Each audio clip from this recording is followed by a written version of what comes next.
Welcome. I am Susan Feeland, the founder and president of Academy Women. Academy Women is a 501c3 nonprofit organization launched in 2003 to bring together our community of American military and veteran women leaders from all services and commissioning sources. Our goal is to work together for mentoring, training, and growth opportunities, because together we can achieve our highest potential and work-life balance by sharing research, insights, and lessons learned to help tackle the unique challenges we face as service leaders. If you're considering a career transition or know somebody who is, be sure to explore our career transition tab on our website, militaryals.org. We are especially proud to offer you free access to our virtual engagement center, which is a 24/7, always-on platform where members of the military community can gain access to important resources, register for upcoming events, and connect through asynchronous texts, audio, and video chats with top-tier military-friendly organizations. Also, for those in career transition, we offer monthly webinars, and soon we'll announce the new date for our 2025 Career Coaching Workshop, which is an entire day of workshops and discussions led by career coaches, industry experts, and top caliber military-friendly organizations. This event also offers opportunities to connect in person with hiring managers interested in meeting and employing military women leaders. In the poll at the end of this session, we want to hear not only what you thought of the session, but also let us know if you'd be interested in attending that event. Now for our Officer Women Leadership Symposium. ALS, this is such a wonderful program. Thank you all for joining us for the first of 8 events in the 2025 ALS virtual series.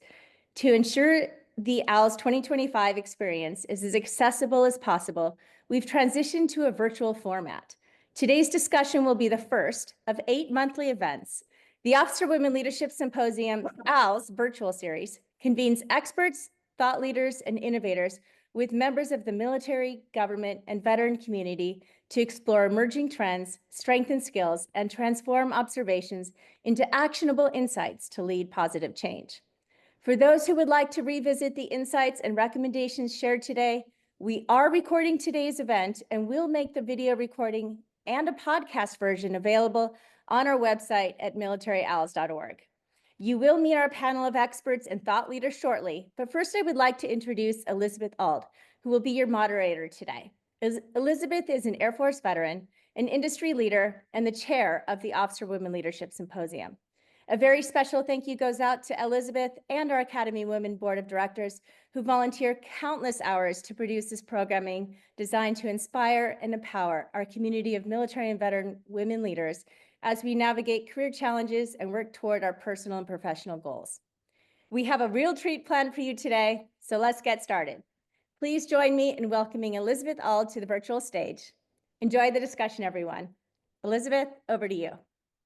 Thank you. Thank you very much, Susan. Today we are going to talk about conflict. Conflict is a natural part of any team dynamic, but how you handle it as a leader makes all the difference for yourself and for those you are leading. Our experts are here today to discuss tools to navigate conflict and difficult work environments. All of our speakers are participating today on their own behalf and not as representatives of any particular organization. Our intent today is not to focus specifically on today's work environment, but on taking a much broader view and what tools and tricks have endured through the ups and downs of their own careers to help them through difficult situations. I'm incredibly excited about this fantastic group of speakers. I do want to let you all know we'll leave time at the end for any questions, so please use the Q&A. I have the briefest of introductions for each of our speakers, one small sentence that can't possibly encapsulate all the awesomeness that they're bringing here today, but I'm giving it my best shot here. First, I'd like to introduce Megan Allison. She's the director of Air University Leadership and Innovation Institute. She's an Air Force veteran and is passionate about developing leaders, strengthening organizations, and driving long-term success. Next, I'd like to introduce Robin Fortner. She's a Marine veteran who founded RC Fortner Enterprises, whose mission is to assist individuals or businesses to reach their highest goals through coaching, training, and personal and professional development. Next, I'd like to introduce Michelle Mehta, a PhD, an experienced consultant, coach, and researcher specializing in the dynamics of organizations and working life. As a former Air Force spouse, she is a dedicated advocate for military spouse employment. Jessica Ruttenber, aka J Rutt. She's an Air Force veteran and is the director of Level Up Aviation, a nonprofit that she founded dedicated to helping youth and young adults find equity in aviation, combining her passion of flying with her commitment to breaking barriers in the field.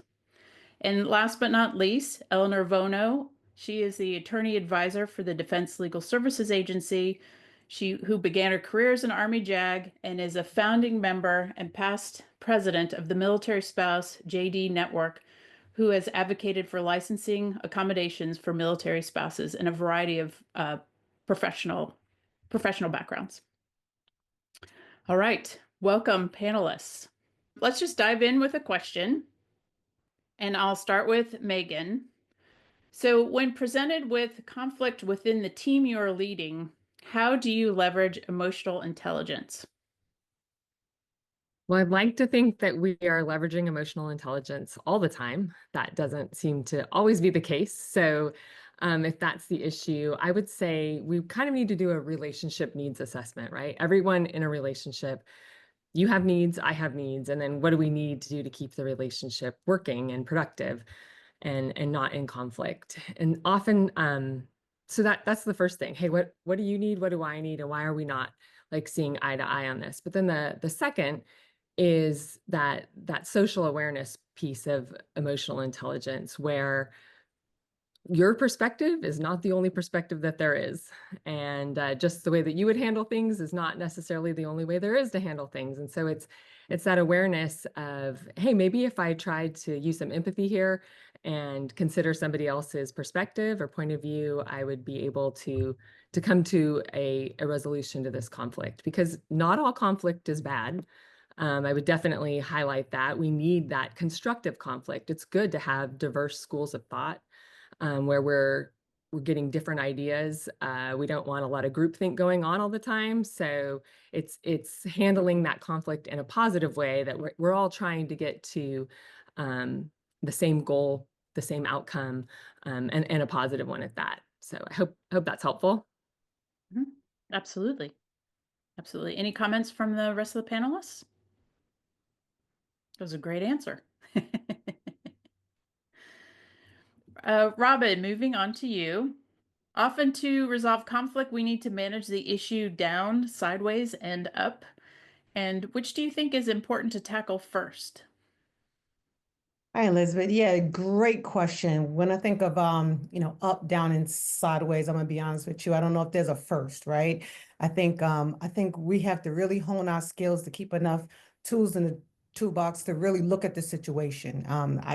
Unfortunately, but fortunately, to Megan's point, not all conflict is bad. I think I found myself in every situation, right? So when I think of down, I think of as a leader, I may think of that conflict being someone subordinate to me, right? Someone junior, maybe the conflicts with me actually, or maybe the conflicts with their own peers. Then when I think of sideways, I think of peers. And I'm gonna be honest, I remember growing up in the Marine Corps, and one thing we used to always say, the hardest people to lead is your peers. And even as an adult, I'll tell you, just recently, peer conflict is probably the most recent one that I had to tackle within the last year, right? So that one may become a little bit more prevalent than the others. Then when you think of up, that one's a little tricky. That could potentially be a leader. And how do junior people handle conflict with a leader? That's more of a sensitive way to approach it. So I don't think there's a first. I think it's let's have enough gumption to really look at the problem and drive down to where the friction point is. And I think that's going to tell us which way to go. And then when you think about which way to go, you pull those tools out that's different for each one. I think each sideways, up or down, you got to do something different. It's not going to be the same. As well as when we do conflict, I like to also know who the people are, who's the agitator, who's I'm going to say victim, but I don't want to make anyone a victim, but you get my point. Who's causing it, who's receiving it, and then how would they receive that type of say tool to manage the conflict. And I'll use myself as an example because that's the best thing. The most recent one was a peer. But yet to that person, I may have actually been a subordinate to him, so, but to me, he was a peer for me, right? So I had to realize that how was I going to address this conflict with the peer that honestly I never had experienced before. I'm coming from the enlisted side. This was honestly from the officer side, but the role I was in was an officer equivalent role. You understand what I'm saying? So there was Mhm. peer relationship there. At the same time, he may have looked at it as a subordinate relationship. So really trying to address where the friction points was from a humanistic adult perspective. And that's how we drove down to actually solving a lot of mitigating, I would say, a lot of the conflict areas. But if I would have went at it just in one way, again, I don't think it would have been received as effectively. So to your point, great question. I would love to see us as women, as leaders, to just stop and just say, where's the friction point at? And then really pull out those tools to drive down towards that. Hope that was helpful. Oh yeah, absolutely. I think too, when you drive down to find the fiction point, you might find the situation is different than maybe it was initially presented to you. Perfect, right? I mean, it could also be from a different perspective, right? One thing I used to love to do is really know who people are. Like I love, Elizabeth, that you stopped us even on the panel and said, "Who are we? Introduce yourself." Because that's the first rule to me in leadership. We say know yourself, but also you need to know your subordinates and employ them to their own capabilities. So really knowing them helps actually knowing how to address any type of problems. Mhm. Fabulous. Michelle, you had a comment? Yeah, I just want to build on Robin's great answer, and that it really illustrates for me that I think it's important to treat conflict as a piece of data to be curious about, rather than we very often have an emotional response. I mean, it goes to Megan's point about how to incorporate emotional intelligence, but instead of being reactive, if we can pause and say, well, this is interesting. Why did that person roll their eyes at me when we were in that meeting just now? And to actually unpack that and investigate what might be going on before we react or jump to conclusions. So really appreciated Robin's perspective about, well, it depends how you respond. If you really need to look at the situation. And I would just add, to do so with curiosity and a bit of detachment instead of jumping to conclusions. That's actually a great segue to my next question, which is for you, Michelle. I think in the military, we have a tendency to keep private difficult situations. We like to try and resolve things before it kind of becomes, well, before like our bosses and our bosses' bosses know that there's a problem. So when would it be important to seek outside expertise?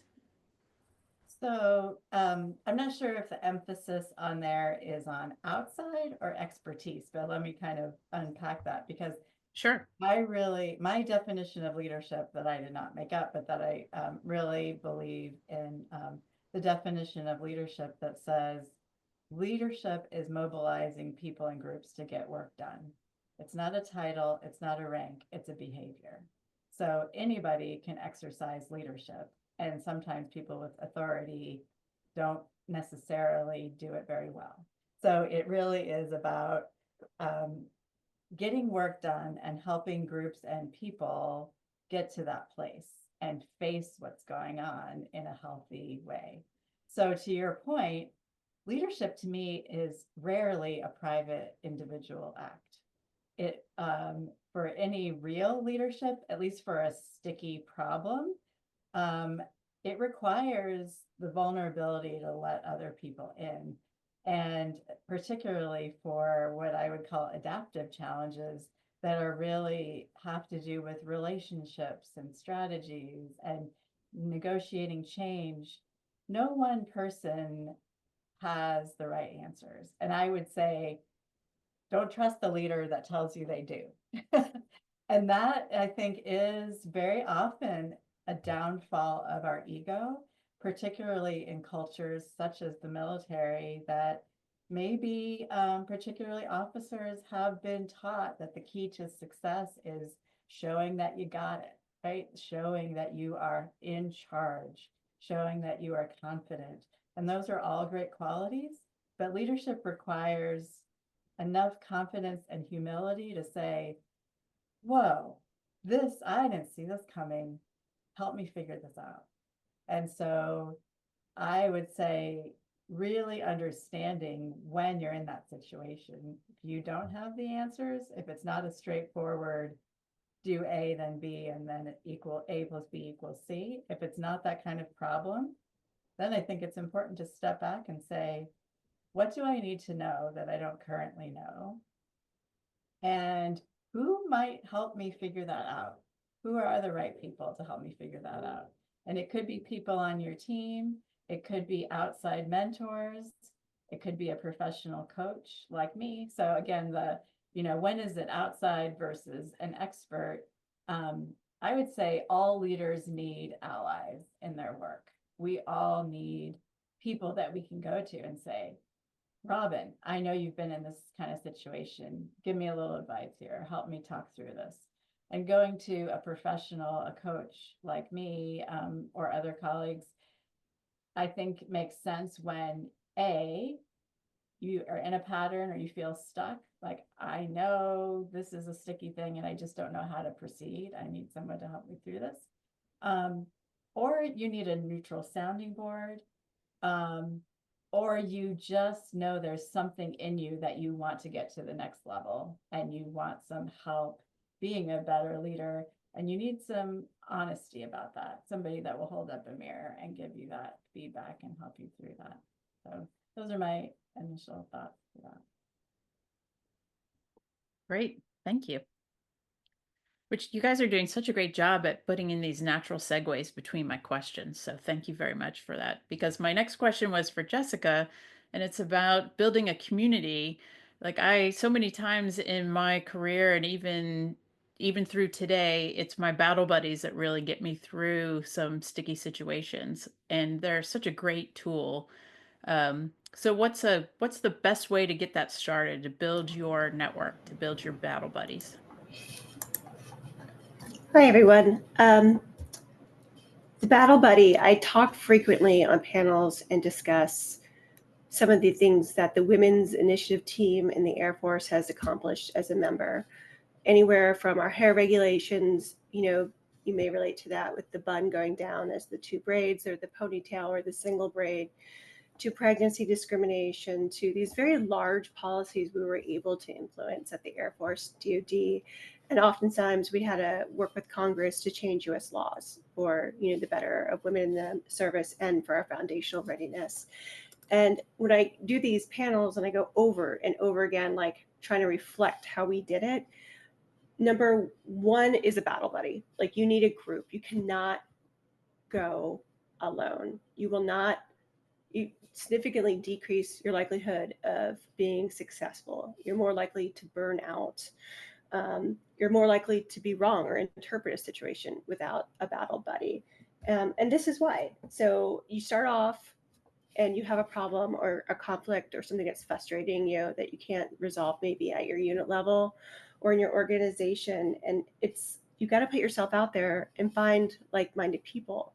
And there is a chain of command, and I'm not telling anybody to break the chain of command, but I think we're hardwired that we tell our first line supervisor, and if they don't agree with us, then that's the end. And there's so many more avenues that I didn't even know until I was a lieutenant colonel that I could take my concerns to, like for hair regulations and flying while pregnant or having uniforms that fit. Because in the end, my chain of command didn't have the authority to say no. And there was wonderful groups that I could join, like speak at, like DACWITS, which put that down right now, guys. DACWITS, the Defense Advisory Committee on Women in the Service, is a committee that's been around for 50 years that was invoked by law that gives recommendations for women's readiness to the Secretary of Defense. Every year they come out with a report, and every quarter when they have this, you can go out there and make a 2 to 3 minute statement. And that's what I did. And it's very intimidating. It's very scary to go alone. And let me tell you how I found my battle buddies, my tribe. I started on a Facebook rant around 2015 and 16. And I think even though we make fun of social media, it can be a good thing because now we're connected and we're not in silos at separate organizations. So you don't have to fly out to a conference to find like-minded people. And I was very frustrated with things that I went through. But then I was in charge of women and they were going through the same thing. And at one point, we had a commander that wouldn't let a woman go to a PME, professional military education, because she was pregnant. He didn't consider her a bullet round. And we wanted to fight him, but then we realized he was going to be replaced by somebody else. It just happened to be a he. And we wanted to go much larger. And I didn't know what to do. But I knew I needed to take a first step. And my first step was going on social media in a group that I felt was safe. Not that social media is safe, because you should assume everything's going to be public, but it was a women's officer forum when a lot of women got together and we could share issues that related to female officers. And I know there's a lot of forums out there, but this was a particularly positive one that had great gatekeepers that, didn't allow sensationalism and stuff like that. And from there, I started getting connected with the Women's Initiative team. And I started taking on my own issues. I was frustrated, but these are the people that you need to bring on board, not just people that admire a problem or complain about a problem. Your battle buddies need to be somebody that's willing to tell you you're wrong, take the time to listen to you, and help you frame that argument into actionable steps. And then for anything else, if you're going to make some significant change, you're going to be told no a lot. It might be a week, it might be 6 months. Some of the initiatives I worked on took years. And for one thing, you need to be able to scream and say what you're thinking to somebody out loud before you have to put that public polished face on when you're talking to a group. They're gonna help your morale, and with your team, they'll help you go longer in the distance when you have to get a setback. Like recently, there's been a few policies that have been rescinded, and now we're regrouping, right? We know we might have to retake on a few arguments that we did before, but we're doing it together and not as an individual. And with a group and a battle buddy, you have a much larger network. I could not get access to the Secretary of the Air Force, the Chief of Staff of the Air Force, all these groups of people that, at my rank, I had no business being in a room with. But people want to help. Senior leaders want to help. And when I would get in a room with them, sometimes I would just write a paper and put it out there with my name on it and my contact information. And that senior leader would get me a meeting with another senior leader because they went to school together. Or maybe that person you went to Airman Leadership School with, or SOS, and I'm using Air Force examples, is now the executive officer or the assistant to the person in the office. You need that large network.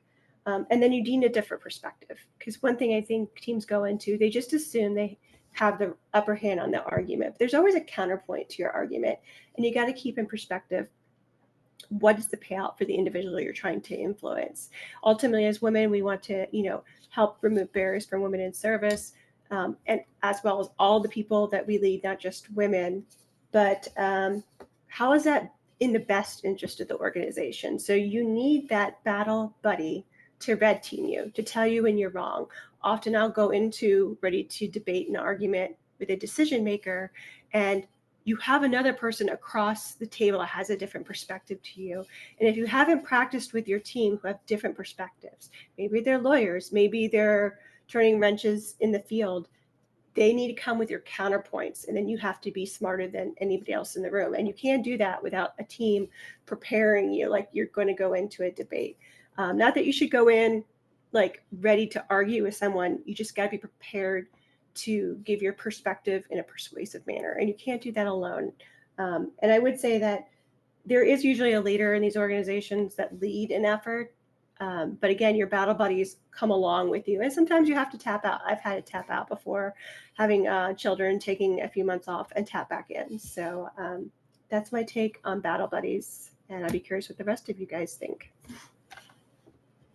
Elizabeth, if I can, I just want to add and just amplify the work that WIT has done. So Jessica, I was a member of DACOITS some years back, and I tell you, WIT and what they've done in the Air Force was an example to follow. It really, really was. There was a lot of briefs from the WIT team to DACOITS committees. And just so everyone knows out there, Many of the meetings for a DAC is public, right? So if you had the opportunity to do the research, you can actually attend the public version of it and see what some of the changes was. But just want to amplify how strong a community can be, right? So what you all did, it started a complete, I'm not gonna say revolution, but at the same time, it was organized to the point where people didn't feel alone, right? And other services caught on to what WIT did in the Air Force, and they caught on and created their own communities. And it became communities of strength, right? And didn't have to be during working hours. Social media is a great platform if you use it correctly, right? So just taking that step out there, to everything we're talking about today, just understand you can't do it by yourself. Just taking that step out there, do a quick research, and you'll find if it's not a whole community, it could potentially just be one or two. Something we started in the Marine Corps. I think everyone knows we was the last one to desegregate our boot camp, right? So 2 years ago, our boot camp down in Paris Island was still segregated per se, and they had a deactivation ceremony. Well, we all attended, and no matter what the policy was, there was still, you could feel the power in everyone just being together, right? So just having that power of the community, so you're not on the island all by yourself. One small step can really impact, if you keep going, it really can impact the larger. So to WIT, Dakowitz, again, if everyone's not heard of them, they're small but large in impact. So I just wanted to add how powerful one move of just making that decision and courage to say, I'm going to start a group. It really can be profound. And I just want to add in, you need a recruit. And this is just a quick, funny story that when I started some of the stuff I was working on, aircraft design, being inclusive of women and not just using men in their development, I found women that were really strong and some men powerful, that understood data in a way or had access that I did not have. And I just went on my way to reach out to them consistently until, until they responded. And like some of my best friends now, I never met in person for the first 2 years.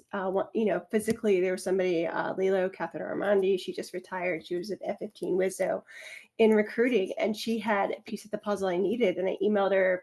She didn't call back, email back. She was very busy as a commander at the time. And then I called her, and then eventually we realized we're like-minded in small steps. And now we talk almost every other day about the issues we're facing. But it had to be the courage, because there was no one to my left and my right that was as passionate as she was. So I went out, not just because I knew her, but because I recruited her. You might have to recruit your battle buddies.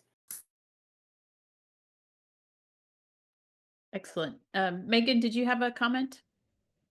Yes, I was just going to say, what Jessica's talking about is amazing. The WIT has done a lot of stuff, and that's really to make a large changes within an organization. But you also, I would say, look to your left and right. Like, look to the people that are serving alongside you. I know in command, I watched the mission support group, squadron commanders all have a lunch together once a week. And I looked at the ops group, I was like, why are we doing that? Like, because it almost felt a little bit more competitive in a way. So coming together with your other peer leaders, I know it's difficult, but having those relationships and building those relationships prior to when you need them, prior to like, hey, I need a favor, absolutely comes in handy. And they're a good sounding board. I was noticing that my commander kept going to my DO for or my group commander was going to my, and I thought, man, why is this happening? And I wrote this email. I was like, I'm going to send this. And I sent it to one of my friends.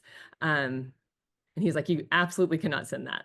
And I was like, oh, okay, well, good to know. He's like, you need to have this conversation in person. And he was right. And so having that conversation in person and getting that feedback beforehand prevented me from maybe a misstep that I wouldn't have been able to recover from. So that's kind of to Michelle's point on the outside expertise. It could just be a peer, that you, hey, here's what I'm seeing in this conflict. What's your take on it? And they'll give you another perspective without that emotion that you're having. And in the same sense, when someone comes into your office all emotional and this is happening, man, your first instinct is to protect, who's in your group. So you're picking up the phone ready to hey, yeah, I'll get after this. But really, the first thing you need to do is take a deep breath and get to the other side of the story, because, like Michelle said, there's always another side of the story, and if you go in there with guns blazing, it usually won't end well. So that's all I was going to add. Great. Thank you so much. So certainly not last, but certainly not least, Eleanor, as a non lawyer, I feel like the military legal system gets involved when things have really gotten out of hand. Um, but do you think leaders should involve legal sooner or later as a potential conflict is brewing? That's a great question, because obviously I'm here in my personal capacity, not giving legal advice, but I do think that it's always good to talk to your lawyer if you've got one. I mean, that just as a sounding board. But I think one thing that I've really appreciated about this conversation is that while the topic, sort of leadership and conflict could be a big one, I think everyone on the panel so far has touched on sort of two different kind of categories of conflict, like sort of that internal team conflict, personnel management, relationship management, whether it's with a boss or a peer or a subordinate. But then we were also hearing some really great ideas about how to manage sort of almost national policy level conflict that needs to be addressed either through a Dakowitz experience or sort of through policy change. And so lawyers could have a role sort of in either one of those scenarios. And of course, we all, as women and men, I hope there's some men on this conversation as well, have tremendous experience with conflict in our personal lives. We grew up as children who had conflict probably with our parents. If we're parents, we certainly know that parenting includes conflict. So we have a lot of these skills. And there was one piece of advice that I got really way too late in the parenting journey of mine. I wish I'd learned it when my kids were little, but I learned it sort of when they were going through the college process. It was when someone comes to you with a problem, I launch into fix-it mode. I'm an attorney. I'm always thinking of solutions. And if only I had stopped and said, do you need a hug? Do you want to be heard? Or do you need a solution? I could stop and say, wait a minute, are you coming to me with this conflict because you need me to help you solve it? Or do you just want to share it? When we're in a sort of a leadership role and someone comes to us and brings us a conflict, unless it's sort of criminal level stuff, you're probably not going to need a lawyer, right? If it's not someone's being harassed or rules are being broken or there's criminal behavior involved, theft on the team or something, the lawyer's probably not going to be really where you need to go right away. That being said, in my past experiences, I've experienced conflict in teams where the IG turned out to be the best resource for our team because we couldn't resolve the conflict within the team and the lawyers couldn't really help us because crimes hadn't been committed, but the conflict sort of fell into that fraud, waste, and abuse or really toxic leadership department. And so in that situation, it turns out it was really wise to kind of go the IG route where there are attorneys involved. So kind of knowing when you need to go all formal legal and when you really just need to be handling this through your networks is probably one of the first steps you got to figure out. And all of the things we've heard today are you gotta have conversations first. And really, in my experience, the most powerful part or the most powerful tool in our toolkit are our relationships with others. I joke that my best legal research skill is phone a friend. There's no way any person, whether it's an attorney or not an attorney, can know how to handle every situation. We're not versed in all of these things. And phone a friend is my way of saying, find the person who is an expert in that particular situation and call them first. Get some advice. I never try and work through these things by myself. And, maybe that comes down to personality. I know I've done a lot of those sorts of personality tests where you learn how introverts like to sort of sit with facts and internally think through things. That's not my jam. I need to literally verbalize, chew through, get a lot of inputs before I can decide and make a decision. So that's a long-winded way of saying you can always call an attorney, but an attorney isn't necessarily the right person for a lot of the conflict that I think is probably most common in our experience. Great. Robin, do you have a comment? I was going to ask Eleanor to repeat that. You said, do you need a hug? Do you need a... Yeah, it's the greatest thing. It applies to children, parents, spouses, you name it. It says someone comes to you and they're pants on fire and you say, do you want a hug? Do you want to be heard?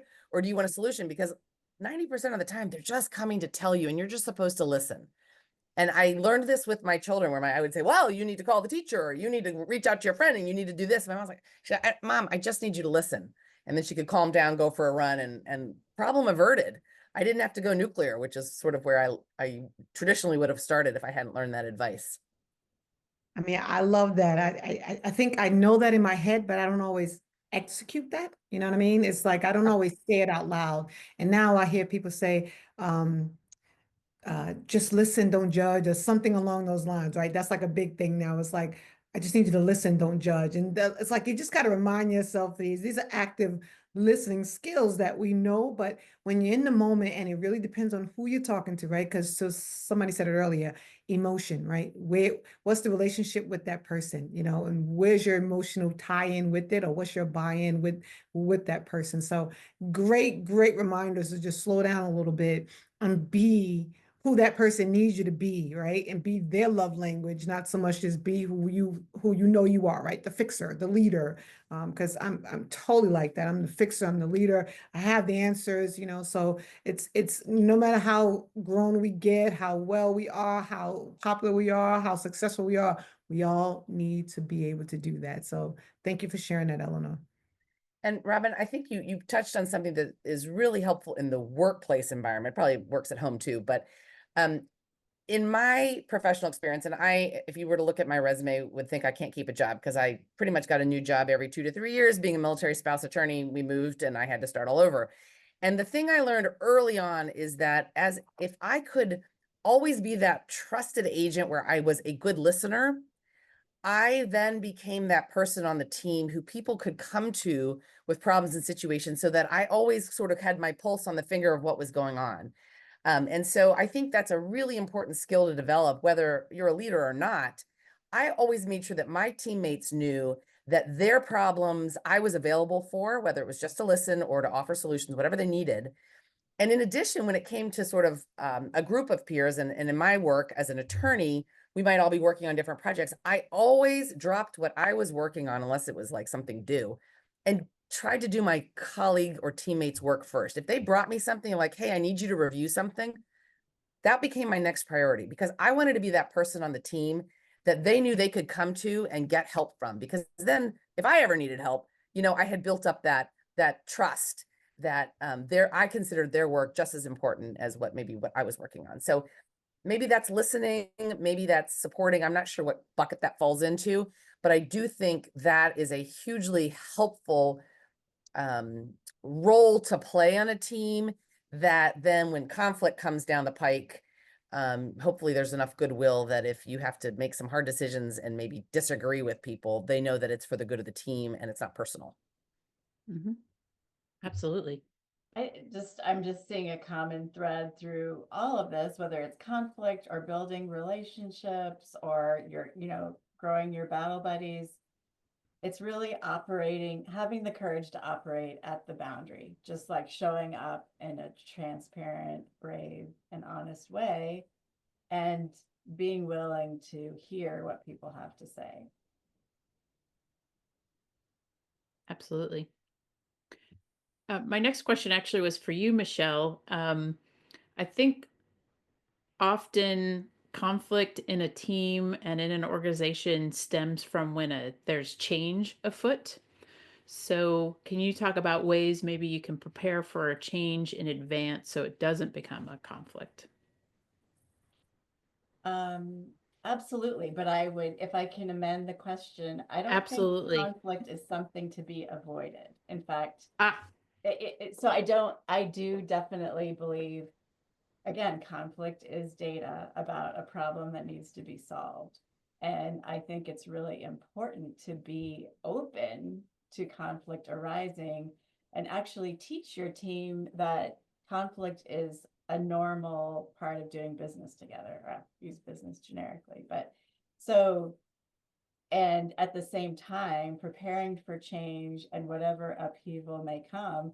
I think it's about building a healthy team that's prepared to get through it when the time comes. The healthier your team is during stable times, the easier it's going to be for you as a group to weather a storm when it comes up, whatever that might be. And you all might be familiar with like the change curve that's based on Elizabeth Kubler-Ross's work on grief and death and dying. It basically shows we go through the typical stages when a change comes up. First, it's shock, then it's denial, and then we kind of go into this valley of despair where we get a little bit depressed and unhappy about what's happening before we accept the change and emerge and sort of move on. And so what we know is that the healthier teams are, the less they stay in that valley of despair, and they're more resilient and able to get through it without wallowing in it because they have the tools to work through it together. So the things that I really advocate in terms of making for a healthy team, one is to start with you as a leader, if you're the leader of the team, and recognize your own impact and yourself as a tool, and really making sure you're tuning your instrument to show up as healthy and calm and centered and clear. Because a big part of a leader's role is to be an emotional regulator for your team. And so I really like that metaphor that talks about when you really need to get, give your team a kick in the pants and get moving on something, it's turning up the pressure and knowing when to turn up the temperature to really kind of get things going and motivate them towards action. But it's also knowing when to turn the temperature down and provide a safe space for them to feel safe and feel like there's a boundary. So really practicing that on a regular basis and consciously choosing how you're going to show up in different moments and days and situations, so that they can depend on you being that regulator and that container for them. And then I also really believe in the Patrick Lencioni model, the 5 characteristics of a healthy team. So if you want to, it's a great book if you want another leadership book, but the 5 things are trust, where the leadership builds trust by modeling vulnerability, being open and transparent about what you know and what you don't know, about how you actually feel in a situation, like, wow, I'm frustrated by this too, but we'll work it out together, right? Whatever it might be. Number 2, healthy conflict. Real issues are put on the table in a transparent way. They're not pushed under the surface, or they're not like avoided until they reach a boiling point. They are dealt with as a normal part of business. Commitments are clear. The title of the book is The 5 Dysfunctions of a Team, and I will type that in a second. Clear roles with clear actions and responsibilities. Accountability, teams that hold each other accountable when they don't follow through on agreements. And a focus on results, a common mission that everybody understands versus following their own personal agenda. Those are all 5 characteristics that you can build, maintain, and keep working on all the time so that you're ready when the tough times come. Thank you, Megan. Yeah, so you set him in the positive. He kind of mentions them as in the negative. I So like to the say them absence as of a trust. Yeah, positive. Yes, you can think of it either half, glass half full, half empty. absolutely. I like your way. Go ahead, Eleanor. Well, one thing, a tool that I had to learn and use, there are a lot of free webinars. This one was sponsored by the Department of Defense. It was a Franklin Covey one-day course that I actually took because we had terrible conflict on our team at a point years past and just didn't know how to handle that second one. Michelle, you mentioned the healthy conflict. So when there is conflict and it's not healthy, how do you fix that? And I didn't know. And so I did an all-day seminar on having what was called conflict conversations, where I had to learn how to sit down in an office with someone on our team who was causing all sorts of disastrous trauma and conflict. And shockingly, it worked. I had to sit down and say, please talk to me about why you're behaving this way. I truly don't understand. And I had to listen and learn to things that I had to hear about. And it was But I guess my point is that these weren't natural skills. I had to actually take a class, whether it's in a book. That sounds like a book could be a good thing too. But knowing how to have those conflict conversations is really, there was actually like a 5-step plan that I had written out, and I sat down with this person and it worked. And so I really encourage, again, reaching out to the experts. There are plenty. The thing that I love about this panel is every one of you has this like incredible expertise, and there are people out there who have done this stuff before. You don't have to make it up and figure it out on your own. Mhm. Yeah, absolutely. Absolutely. I wanted to actually pitch this question to everybody, and that is, can you give us an example of a surprising leadership lesson that you learned maybe from one of the most junior people you've worked with? I mean, a lot of times we sort of like lionize the most senior leaders of our organizations, but there are times when the youngest and least ranking person might have the world's best idea. If if you guys have any examples of that. Jessica? I was thinking about this a few moments ago, and for those who, and that's just about anybody here who are going to be in charge of people in the future, or you're in charge of people now, I keep telling people this over and over. Mentorship isn't just someone older or more experienced than you mentoring downwards. Sometimes, as someone who is aging, I don't have the pulse of the generation behind me. So I find it very important to be mentored by younger people and people that don't look or think the same way as me. So I don't want to just necessarily find, a white cis female in her 20s to mentor me. And I think that's important. And one person that I took something away from, that our ideology was not the same whatsoever. But if you're trying to get information about what's happening in your organization, and you do these things called skip chain, when you kind of like walk around and talk to people, you haven't done the work to build trust. So, Airman Smith isn't going to tell you what's really going on. Maybe he will, or she will, but if you haven't built trust in that organization, and we do have a chain of command, so they're programmed not to tell you, use the chain of command in these situations. So what he did was he went around once a week and played ping pong with the life support treats in the back where they had a ping pong table. And then he would go to the tower, and then he would start building this rapport with people. And the time he got to his 4th or 5th, walkthrough, people were actually telling him a couple things that were going on that might not have gone up to the top. And not that to say the NCOs and the lieutenants and captains below them, but sometimes you just need to get the health of your organization because you have the experience level. So I would recommend getting mentors that are much younger than you, that don't think and look like you, and then taking the time to invest into your organization more than just lip service, or in a commander's call, do you have any questions? Do you have any questions? No? Okay, I'm out of here. So.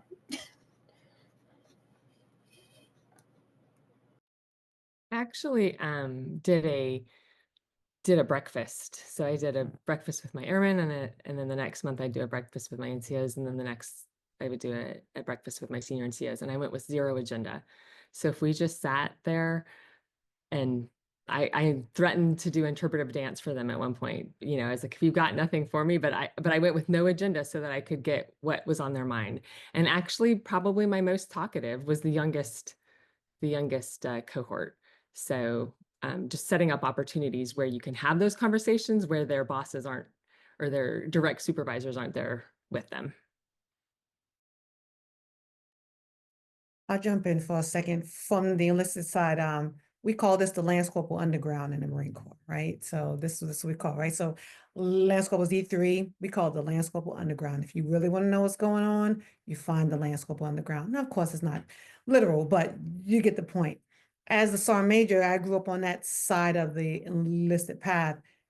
That was my job. Find the pulse, right? That was my job. So as much as we communicate with the peers and those who are above us, my job was to drill down, and I loved it. I love drilling down, seeing what's really going on, right? And many different facets, ways. Another way, we say the smoke pit. Everything happens in the smoke pit. Everybody's going to know what's going on in the smoke pit. Get up out your seat, go to the smoke pit. But building those relationships, making them feel safe that they can tell you things, and then keeping your word, right? So say what you mean what you say, do what you say, right? Don't give them any fake promises, anything like that. Tough love. I mean, all those things. I have found they want that, right? They're looking for that. And they're not necessarily afraid to talk 9 times out of 10, but getting that opportunity in that environment will absolutely create candid conversations where you can improve as a leader.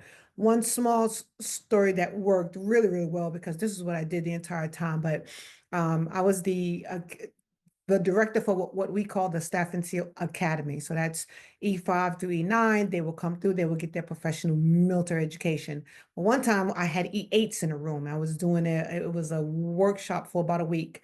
And these E8s, right? So everyone's a leader. Everyone knows their leader, that type thing. So now I created a panel, because normally, to your point, we bring in officers or senior people to help them, on a path, but we switched it.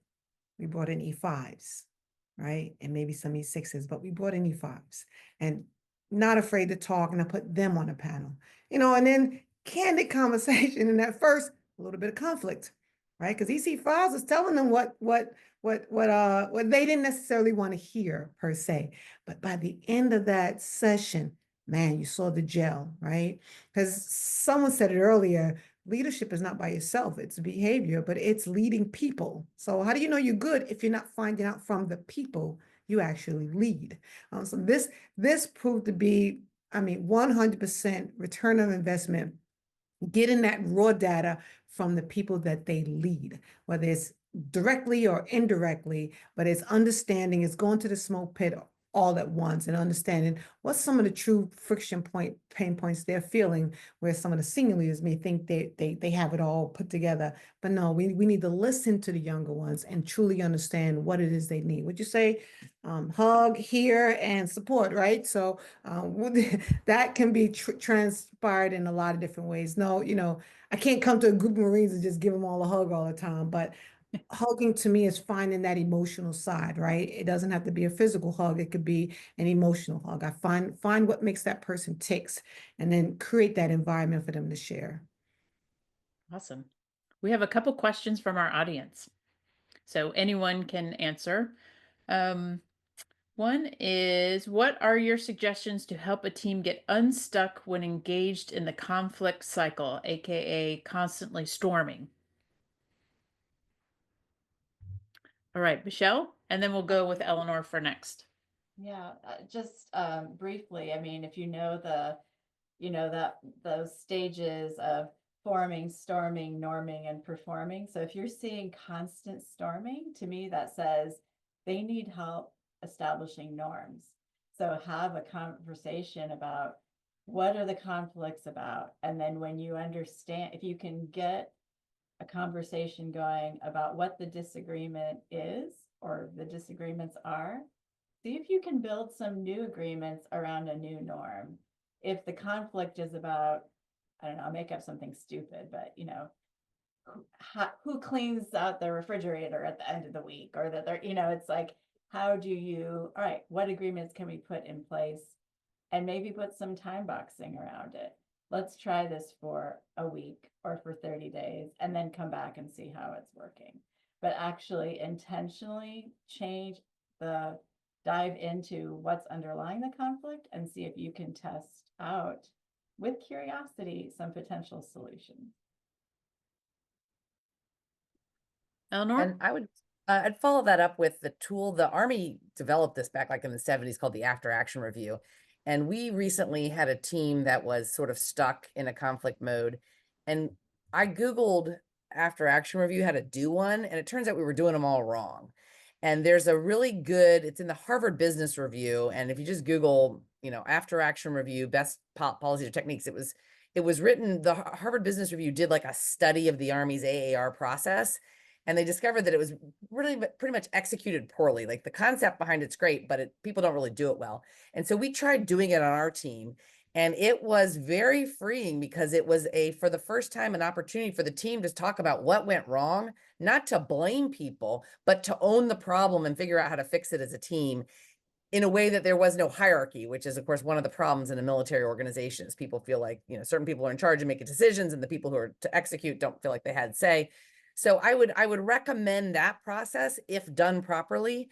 And again, we just followed the template that this Harvard Business Review article suggested, and it was very effective.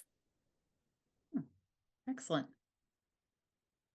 I think that's great too, because I think sometimes we get very focused on the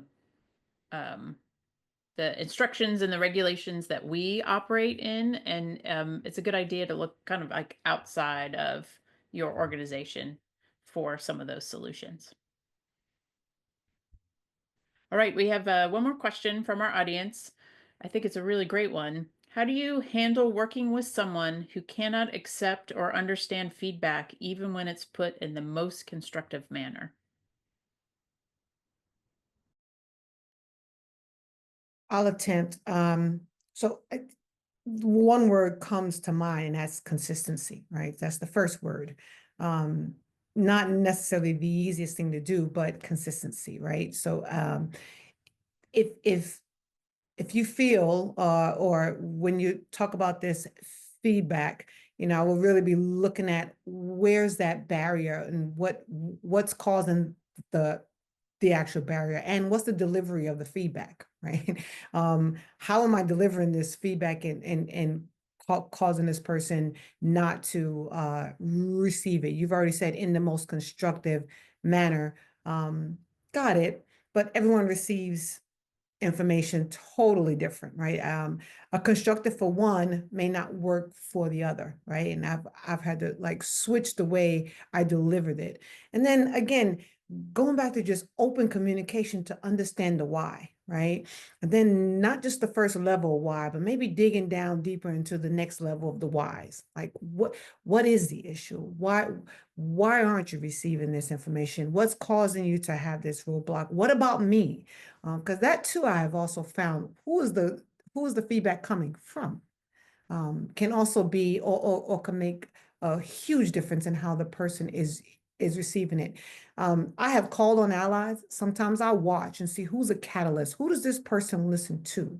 We've all had at some point in our career or heard of, I can say one thing and then maybe a person next to me can say the exact same thing, and yet the audience receives it differently. That's what I'm looking for. Who is this person really listening to? Who's that person's mentor or that person looks up to or that person goes to advice for? Those kind of things. And then if you get that advocate as well to kind of jump and understand what it is that you're trying to convey, it may not have to come from you. All you want is the results, right? So that's another avenue to potentially get your point across to that actual person. So consistency though, encourage on your part, because if you know you're right, and it's not time to let up, right? So you have to maintain and 10 toes down, stand strong on what it is that you believe, but then you just consistently keep chiseling that. How do I break through to this person? Excellent. Jessica, you had an input? I did. I'll make it brief since we're towards the end, because I just wanted to add on to that. It just made me reflect upon, I used to be an instructor pilot that taught instructor pilot students how to be instructors. And I saw this pretty often. I know we're talking about emotional IQ and maybe something in an office or personality conflict. But I think it's important to reflect on how the person receives information, like kind of Robin was talking about. And a good example would be when we used to, fly Final Approach to Land. If I had a very difficult co-pilot and I could not communicate well with this co-pilot, there was a way we did this technique that it was 95% of the people were using it. But occasionally we get 1 or 2% of people that did it a different way because the brain worked a different way. But the instructors didn't have the skill set to communicate with the student because they had been over exercising the other technique so much. So that was the hardest thing to teach teachers, was you might not be teaching to the way they learn or understand. And you have to be able to check your ego that maybe this information needs to come from somebody else if you can't learn the technique to get to them. So I just want to kind of offer that. It just made me think about my flying days. But we're often like, a little stubborn, our egos aside, thinking, it's got to be them instead of me. But it's probably both. Excellent. We are at our at the end of our hour, and as I was telling my husband earlier today, I was sure that it would fly by because it's just been such a really great conversation. But we're going to end with a question that's my favorite to ask people, and we'll go in reverse alphabetical order. And that is, what book, podcast, website, or TV show is saving your life right now? So we'll start with Eleanor. It is Somebody Somewhere on HBO Max. I think I'm in season 2 or 3. Oh, that's a great show. Excellent. All right, Jessica? Ted Lasso on Apple TV. I watched it a couple of years ago. And since things are sometimes has a negative picture, this person helps you inspire you to keep on being a good, positive leader, even when it seems like impossible odds. Fabulous. Michelle? I am loving a podcast with Julia Louis-Dreyfus, the Seinfeld Elaine. It's called Wiser Than Me, and she interviews older women about what they've learned from life, and it's amazing. Another one. We're 3 for 3 on one's eye second for sure. All right, Robin? Okay, I don't think I'm going to add to that thing, Elizabeth, because I don't watch TV much. I have to say that. What's blasting in this house right now is honestly Russell Brunson. I'm in a rebuild stage, so I'm learning more about what funnels are and social media and internet, and so that to me is saving me right now because it's getting me out of my own space. Excellent. And then Megan. Okay, so I don't read a lot of books on leadership because that's what I do all day. So I am watching Black Hawk Down, the documentary on Netflix, which is excellent. I'm reading The Song of Solomon by Toni Morrison. And then when I drive, I listen to a book, and I'm listening to Britt Marie Was Here, fiction by Bachman is one of my favorite authors. So Fabulous. Wonderful.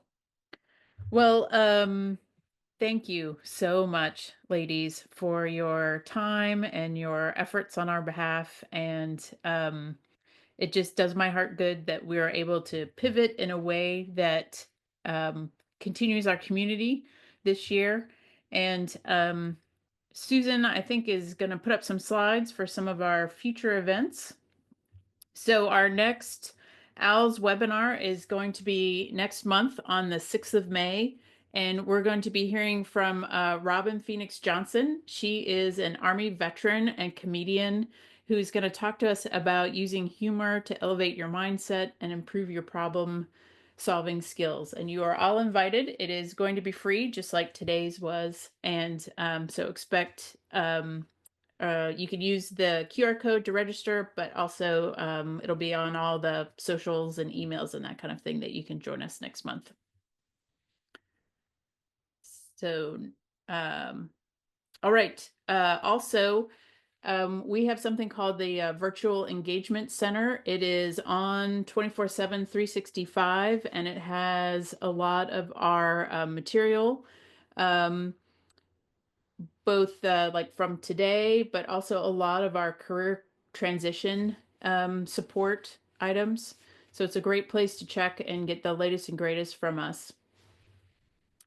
And then lastly, here is our schedule of events for OWLS and our career workshop events. We are committed to doing something once a month for OWLS. It's either going to be an event like this, or we're just going to have a virtual meetup so that we can just connect and network. We also, on the career workshop side, we have a couple webinars coming up, and we are going to try and do an in-person career coaching workshop in the fall. Date to be announced. Think November-ish, and that'll be hosted at George Mason University in Arlington. So once again, I cannot thank you all enough. Jessica, Eleanor, Robin, Michelle, and Megan, thank you so much for being here today. And this was just so enjoyable, so great to be together with you all. So thank you. Thanks for having us. Appreciate the Thank you. opportunity. Thanks for having us. This is great.